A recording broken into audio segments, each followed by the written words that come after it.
Bonjour à tous et bienvenue sur la première chaîne d'actualité quotidienne qui parle de NFT et de jeux blockchain. J'espère que vous allez bien. Comme tous les jours, on est parti pour le meilleur de l'actu et pour ne rien rater bien sûr, pensez bien sûr à vous abonner à la chaîne. La vidéo du jour vous est proposée en partenariat avec le site d'information gratuit et disponible en français Cryptonaut. Vous savez, Cryptonaut, c'est de l'actu au quotidien sur tout ce qui est crypto et NFT. Il y a aussi une partie finance tradi et bien sûr aussi des articles plus de fond. Par exemple, pourquoi la mise à jour d'Apple iOS 17.4 inquiète l'écosystème Web3, pourquoi le gouvernement fédéral américain voudrait réprimer le prix du XRP, que veulent vraiment les gamers du Web3, bref, pas mal de choses. Vous aurez tous les liens en description. Et d'ailleurs, sachez que juste avant de sortir cette vidéo, j'ai sorti une vidéo sur un projet assez intéressant, assez innovant, assez curieux, en partenariat avec Cryptonaut. Donc n'hésitez pas à aller voir du coup cette vidéo. Et je le répète, sinon tous les liens en description pour faire votre veille du Web3 avec Cryptonaut. Comme d'habitude, on démarre tout d'abord par un petit récap du marché NFT sur les dernières 24 heures. Et franchement, c'est la folie. Regardez-moi ça, ça faisait bien longtemps qu'on n'ait pas dépassé les 35 de sentiments de marché. Et là, on est à 39, presque 40. C'est vraiment le début du bouillonnement de l'effervescence. Donc j'ai hâte de voir la suite.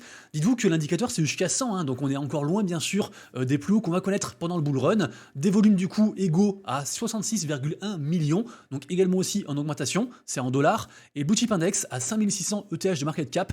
Alors c'est comme hier, ça semble pas bouger, mais en fait c'est normal, ça s'exprime en ETH. Donc si l'ETH augmente et que le floor price des NFT reste pareil, en fait cet indicateur reste pareil. Mais ça c'est une très bonne indication parce que en général, de manière vulgarisante, et c'est pas toujours vrai, quand les cryptos augmentent vite, les NFT eux descendent parce que les gens sont en recherche de liquidité. Donc le fait que cet indicateur se maintienne malgré la grosse volatilité des cryptos à l'heure actuelle, c'est pour moi une belle indication. Et sachez que les NFT ordinal, les NFT Bitcoin sont littéralement en feu, c'est une grosse dinguerie. D'ailleurs, dans le top 3 des NFT qui ont fait le plus de volume depuis hier, le numéro 1 c'est Non Monkeys qui a dépassé les 0,59 Bitcoin de floor price. C'est juste fou, on est quasiment à 0,6.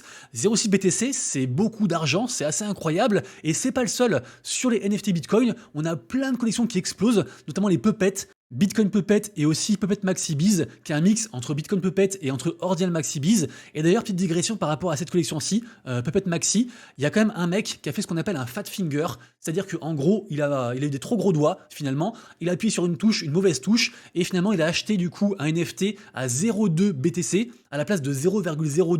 Donc faites bien attention, là, ça commence à être l'effervescence, et donc c'est l'occasion en fait de se tromper. Donc vraiment, redoublez de vigilance, soyez bien attentifs à ce que vous faites sur la blockchain. Ensuite, en 2, on a Pandora, encore et toujours bien sûr. Pandora qui a explosé à 9,6 Ether. Donc je rappelle que c'est le projet précurseur de la nouvelle norme ERC 404 sur Ethereum qui réconcilie entre guillemets les NFT avec la crypto. C'est un mix entre deux normes, norme crypto et norme NFT. Et donc la charte est juste ahurissante.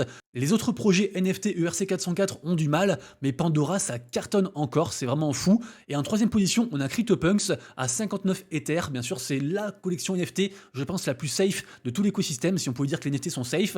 Et quand même mention spéciale à Crips du projet Overlord, puisque vous le savez, le projet Portal Coin donc est sorti. J'en ai beaucoup parlé et il y a un lien direct avec cette collection-ci. Notamment, ils ont teasé l'arrivée d'un token qui ressemble comme deux gouttes d'eau en fait au token Portal Coin, si ce n'est la couleur. Donc forcément, on suit ça. Et la meilleure vente depuis hier, et ben en fait, j'ai oublié de la mettre sur mon tweet parce que justement, en fait, je voulais mettre l'accent sur cette offre qui est actuellement en cours. Regardez-moi ça, on a une enchère en fait, enfin une offre de 4250 Ether pour ce NFT, pour ce JPEG, comme certains l'appellent. Donc évidemment, c'est un CryptoPunks très très rare, mais juste, voilà, c'est quand même tellement d'argent, c'est 14 millions de dollars, c'est juste fou. Là, on sent vraiment, je me répète, hein, mais on sent vraiment les débuts de l'ébullition du bull market, ça fait super plaisir. Alors, concernant les news, on va démarrer, une fois n'est pas coutume, par un petit rappel sur un des trucs les plus importants du monde des NFT, à savoir la méta, la tendance du moment. Identifier les projets qui surfent sur la tendance du moment, la méta du moment, c'est super important à bien des égards, y compris bien sûr lucrativement parlant, parce qu'un projet qui se lance dans la hype du moment a beaucoup plus de chances de réussir qu'un autre qui se lance à contre-courant. Et actuellement, on a trois grosses tendances. La première, c'est celle qui est sous les yeux, sous vos yeux, celle de Blast. C'est une tendance, une méta en fait très court-termiste, et je vais en reparler. La seconde méta, je l'évoquais tout à l'heure, c'est celle des NFT Bitcoin, des NFT ordinal, et c'est très simple à comprendre. Bitcoin est en train d'exploser, il a dépassé les 60 000 dollars, et donc forcément, ça a un impact direct sur les NFT qui se trouvent sur Bitcoin, enfin sur la surcouche du Bitcoin, qui s'appelle ordinal. Et dites-vous que les NFT Ordinal, c'est environ 1 an d'existence. Ils ont différents moments de gloire, mais là vraiment, on a l'impression que de plus en plus de personnes vont sur cet écosystème. Il y a tout qui explose de manière irrationnelle. Et il y a aussi plein de builders qui arrivent sur l'écosystème. On parle aussi beaucoup des runes, qui est une sorte d'évolution de la norme BRC20, qui est un truc aussi inscrit sur Ordinal. Bref, c'est un écosystème en ébullition. Et la troisième méta, bien sûr, on la connaît, c'est celle des airdrops, qui se déclinent elles-mêmes en différentes catégories. Par exemple, pour le gaming, c'est ce qu'on appelle le play to airdrop. Donc en gros, les gens jouent, puis ils ont un airdrop. Il y a aussi tout ce qui est airdrop par rapport à des wallets, à des points, à pas mal de choses, différents protocoles, DeFi, etc. Et aussi tout ce qui est Layer 2, qui donc incentive. On se rappelle bien sûr de Starknet. J'en passe et des meilleurs. Et justement, Blast est dans cette tendance airdrop. Et à la fois, vu que le Layer 2 vient de sortir hier, j'en ai parlé, et ben en fait, il y a beaucoup de projets qui se mettent dessus. Alors moi, j'ai fait, bon, j'ai pas fait une nuit blanche, mais j'ai passé, enfin, je me suis couché très tard par rapport du coup à ce Layer 2, parce que forcément sorti hier à 22 h, il y avait plein de choses à faire, il y a plein de projets de partout, des projets NFT, des meme coins qui pumpent de partout et qui meurent aussitôt. C'est vraiment la folie. En tout cas, sachez qu'on a eu raison de croire en ce protocole et de stacker de l'Ether dessus pour ceux qui l'ont fait. Par exemple, moi j'ai stacké un Ether en novembre, je crois, il y a à peu près 3 mois, un truc comme ça. Là, du coup, j'ai gagné 130 000 points. On a tous un x10 par rapport au fait d'être early. Et si on va sur du coup Wells.market, donc un pré-market, on voit que les points sont plus ou moins à 3 centimes. Donc ça fait environ 4000 $ de airdrop. Après, bien sûr, le mec qui est derrière ça, il a fait aussi tout un système pour restacker les points, etc. Et puis espérer un autre airdrop. C'est aussi bien sûr lié à Blur. D'ailleurs, en parlant de Blur, peut-être que c'est lié aussi au fameux tweet qu'a fait Blur, qui est donc la marketplace numéro 1 en termes de volume sur les NFT. Et d'ailleurs, on va en reparler parce qu'en fait, elle est plus numéro 1. Elle s'est fait dépasser, assez fou. Bref, Blur tease un truc pour avril. Donc peut-être qu'il y aura un truc comme ça croisé entre Blast et Blur. Mais tout ça pour dire que Blast, c'était vraiment la folie. Beaucoup de scammers. Ici, pareil aussi, une histoire sombre à base de 4 millions de dollars du coup qui ont été drainés. Donc faites attention à vous si vous êtes sur Blast. C'est vraiment la jungle, même dans le côté positif du terme. En effet, on a un truc, alors ça j'en ai parlé aussi longuement, ça s'appelle YOLO Games. Et par exemple là, il y a un mec qui a parié 0,02 Ether et qui a gagné 33 Ether, incroyable. Donc c'est un truc d'IGN comme ça, on lance une roulette. Bref, il y a plein de trucs de partout, c'est sans fin. Alors si jamais, j'ai quand même retenu 2 threads très intéressants sur les protocoles qu'on peut rejoindre payants ou gratuits. Donc ça fait du coup un complément à ce que j'ai dit hier. Donc allez voir du coup le thread de well.mocha qui nous parle de 13 protocoles intéressants. Et également aussi le thread de Loki qui commence justement lui à bien farmer du coup ce layer 2 et donc il partage un petit peu son expérience. Et ça pareil, Pac-Moon pour moi c'est le gros projet. Alors c'est un même coin, rien à voir avec les NFT, mais c'est vraiment un des plus gros projets en fait sur ce layer 2 pour l'instant. Donc renseignez-vous bien, mais c'est vraiment une grosse thématique. Et évidemment aussi j'en ai parlé, il y a beaucoup de projets NFT qui se lancent. Alors pour l'instant j'ai minté rien du tout. J'ai voulu minter les pingouins dont j'ai beaucoup parlé, sauf qu'en fait j'avais oublié d'enregistrer mon adresse de wallet. Malheureusement c'était 0,01 Ether et là ça se vend quasiment je crois à 0,3 ETH. Donc voilà, juste pour un oubli, à force d'être partout, on est nulle part. Allez, je continue et je vous le disais, c'est historique. La marketplace Blur s'est fait dépasser en termes de volume sur 24 heures par une autre marketplace concurrente, à savoir bien sûr Magic Eden. Alors en vrai, c'est un peu triché puisqu'en effet, Magic Eden, ils sont sur 4 blockchains différentes. Ils sont sur Ethereum, Solana, Polygon et bien sûr aussi Bitcoin. Et c'est Bitcoin qui a drivé l'essentiel des volumes. Et Blur, ils sont 100% Ether.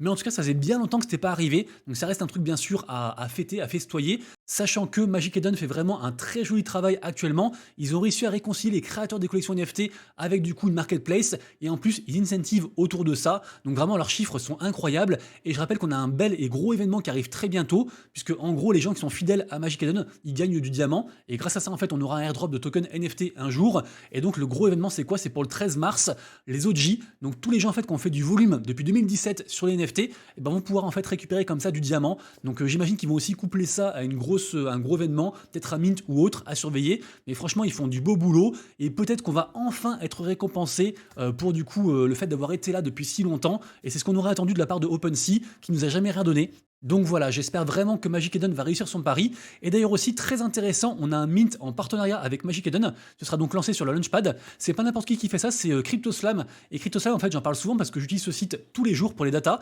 C'est ici que je trouve du coup les comparatifs entre les différents volumes et les NFT qui se vendent le plus cher. Donc vraiment, moi, je suis très utilisateur, j'adore ce site. Et donc, ils vont faire un mint sur Solana. On peut d'ores et déjà se renseigner en fait pour faire des quêtes sur Zeli, donc des quêtes communautaires pour avoir une whitelist. Et ils ont également annoncé un événement cross-chain au travers de cette collection-ci. Par contre, pour l'instant, pas beaucoup de hype, mais moi j'aime bien, donc moi je vais le faire. Et bien sûr, lien en description hein, pour ceux que ça intéresse. Ensuite, pour ceux qui aiment bien Nike, sachez qu'on a Swoosh, qui est donc la plateforme Web3 de Nike, qui propose régulièrement des drops. On peut aussi minter une sorte de nom de domaine, une sorte de pseudo, donc par exemple monsieurrabbit.swoosh. Et sachez que pour ce prochain drop, il faudra avoir du coup un nom.swoosh avant le 7 mars, donc on peut encore le faire. Et donc le 14 mars, on aura ça. En général, du coup, c'est entre guillemets du merch jumelé avec un jumeau digital, donc sous forme de NFT. Donc après, à surveiller, à voir. Je suis un peu étranger à cet écosystème, mais bon, ça reste Nike, donc on se renseigne. Ensuite, peut-être plus pour les traders, allez voir ce que propose du coup Rarible. C'est très intéressant. Puisque en effet Rarible sort son API, donc pour la faire courte, c'est plein de data autour des NFT. Alors ce qui est intéressant, c'est qu'ils ont quand même une offre gratuite aussi qui se trouve ici. Alors c'est limité, mais bon, ça reste intéressant pour un petit peu voir aussi l'évolution du marché, pas mal de choses comme ça. Donc pareil aussi là en description. Et je continue ensuite avec deux collections à surveiller très intéressantes. La première, Imaginary Ones, qui fait partie un peu des OG des collections NFT qui étaient là pendant le précédent cycle, qui ont explosé, et depuis c'est compliqué, un peu comme par exemple, je sais pas, des Shimpers, des Cool Cats, j'allais dire des Sappy Seals, mais eux ils ont explosé par rapport au récent airdrop. En tout cas, Imaginary Ones, j'aime beaucoup. On rappelle que les NFT sont à 1,4 Ether pour la collection principale parce qu'ils ont une seconde collection aussi, plus accès gaming, qui s'appelle, je crois, les Bubble Rangers, un truc comme ça. Parce qu'ils ont aussi un gros token Bubble très intéressant. Donc vraiment, ils sont à la croisée des chemins en fait entre la collection NFT PFP, également aussi le gaming, également aussi le branding, l'IP, parce que je rappelle qu'ils sont aussi partenaires avec Hugo Boss. Et là, en fait, ils viennent de lever aussi, pareil, pas mal d'argent avec plein d'investisseurs de renom. Donc allez voir le tweet, mais ça rend quand même pas mal bullish sur l'avenir. Et seconde collection à surveiller, c'est Fluff World qui a redépassé les 1 Ether, je crois qu'on est à 1,1. C'est donc des lapins en plus pour le coup, la collection NFT. Alors en vrai, Fluff World, c'est tout un écosystème, on va dire plutôt gaming, plutôt métaverse. Ils ont plein de NFT partout. Je comprends pas tout, mais je sais qu'en fait les gens qui sont sur cet écosystème sont comme des fous. Donc renseignez-vous, j'ai juste ça à vous dire, c'est un gros truc, et voilà. Deuxième partie de la vidéo, la partie jeu blockchain, et en fait vous êtes encore nombreux à ne pas savoir qu'on peut avoir du ApeCoin gratuitement. Alors pour moi le ApeCoin c'est un token purement gaming, il est quasiment que utilisé pour du gaming, bien sûr c'est aussi le token qui est lié à l'écosystème Yuga Labs et Bored Ape, il est actuellement à 2$, et sachez que donc là en fait on a la saison 5 de 5 Ape qui commence, donc ça en fait c'est une initiative qui a été gérée par la DAO ApeCoin, et qui propose aux gens de s'engager pour mettre en avant le ApeCoin, et en échange ils ont donc du token ApeCoin gratuitement. Par exemple ici juste on reposte et on cite un post et on gagne un ApeCoin. Ici on fait du coup un formulaire, bref, il y a plein de choses, des fois plus ou moins compliquées, et en fait grâce à ça on peut récolter genre environ, je sais pas, on va dire peut-être 20-25 Ape assez facilement, je vais dire ça comme ça. Donc je vous le redis, c'est un truc qui marche, qui a été testé et approuvé par moi. Et donc là, la saison 5 commence. Donc pourquoi pas vous renseigner et aller dessus. Lien en description. Ensuite, on reparle un peu de Blast, puisque en effet, ça c'est un projet gaming en fait sur Blast. Ça s'appelle Sekai Glory. Donc j'ai quelques images ici à vous montrer. Donc c'est un jeu un peu en mode téléphone. Et pour l'instant, en fait, juste, il y a une promesse de airdrop. Par contre, pas mal de hype. Donc on surveille. Et par contre, ce qui est intéressant, c'est qu'en fait, c'est des membres en fait de la commu Azuki qui ont fait ça. Et Azuki, du coup, a mis en avant le projet. Parce qu'en fait, dans le jeu, ils ont mis en avant justement leur PFP via leur IP, donc leur propriété intellectuelle, ce qui du coup met en avant la marque Azuki au sein de l'écosystème Blast. Bref, du coup c'est positif pour les deux en fait, à la fois Azuki et à la fois du coup ce jeu. Donc voilà, si vous kiffez Blast, si vous kiffez les jeux, si vous kiffez Azuki, pourquoi pas vous renseigner. Ensuite, on parle de Animus, puisque en effet Animus, on a eu une explication en fait de ce qui va arriver. Donc je rappelle que Animus, c'est le projet de Nike, enfin de Artefact, qui appartient à Nike, et c'est une sorte de Pokémon blockchain. C'est un projet très long terme qu'on attend depuis très longtemps. Et là, de ce que j'ai compris, il y a une mécanique d'incubation qui est arrivée, et je pense que c'est pour ça que la supply a augmenté. Alors peut-être que je suis fou, mais là je vois en fait qu'il y a 17 094 NFT en supply, et je crois que c'était beaucoup moins. Donc pour moi du coup, les holders ont pu donc créer des nouveaux Animus, et c'est ce qui explique en fait pourquoi le floor price a dégringolé. On était genre à 0,35 € avant-hier, là on est à 0,23, mais du coup, ça peut être intéressant de voir pour en prendre un ou deux si on croit au projet et si on croit au Pokémon de Nike, pourquoi pas à s'enseigner. Et on terminera, une fois n'est pas coutume, par moi qui va jouer un jeu devant vous. C'est assez rare pour le souligner, puisque en effet, c'est une nouvelle activation par rapport à Mocaverse, qui je le rappelle est la collection NFT images de profil du gros fonds d'investissement hongkongais Animoca Brands. Donc ils font ça régulièrement, il y a pas mal de quêtes qui offrent en fait des giveaways, pas mal de choses. Et je rappelle qu'en fait on a un token Moca qui va arriver un jour, et j'y crois très fermement. D'ailleurs je suis un gros holder de Mocaverse, et donc là nouvelle activation comme je disais, avec le projet Nine Chronicles. Et donc très simple, il faut simplement télécharger les jeux et après lier son compte Mocaverse au compte Nine Chronicles. Et après en fait, donc ça du coup ça fait des points. Et en plus après quand on atteint le stage 120 et le stage 200, on gagne des points en plus. Donc là du coup on termine la vidéo et en fond je vous mets moi qui joue du coup au jeu Nine Chronicles. Comme ça donne une idée un peu de comment ça se passe. Nous arrivons à la fin de la vidéo, je lance le mode aventure. J'espère que la vidéo vous a plu, si c'est le cas bien sûr pensez à lâcher un petit pouce en l'air et à mettre un petit commentaire aussi pour me dire que vous avez kiffé ou pas kiffé, ou si vous aimeriez voir un truc que je montre pas en général. Je prends toutes les critiques, positives et négatives. En tout cas nous, on se retrouve dès demain pour une prochaine vidéo. Également aussi bien sûr, pensez à checker dans la description mon tweet que je mets aussi tous les matins sur mon compte Twitter vers environ 11 h. Donc le récap du marché NFT avec à la fois du coup les mints et les collections à surveiller. Forcément aussi beaucoup de collections à surveiller sur Blast actuellement parce que c'est l'écosystème du moment. Par contre, incroyable, on a aussi The Buns dont j'ai beaucoup parlé. J'ai commencé à en parler à 0,03. L'art est incroyable, il fait beaucoup penser aux Petit Penguins. Et là, ils ont pumpé à 0,26 Ether. Assez incroyable. Comme quoi, malgré tout ce qui se passe, on peut aussi rester sur un écosystème des fois, Solana ou Ether, et faire en sorte que ça se passe bien pour nous. Bref, la balle est dans votre camp. On se retrouve donc demain, comme je disais. Et d'ici là, bien sûr, prenez soin de vous, de vos proches et de vos wallets. C'était Monsieur Rabbit, des bisous. Ciao.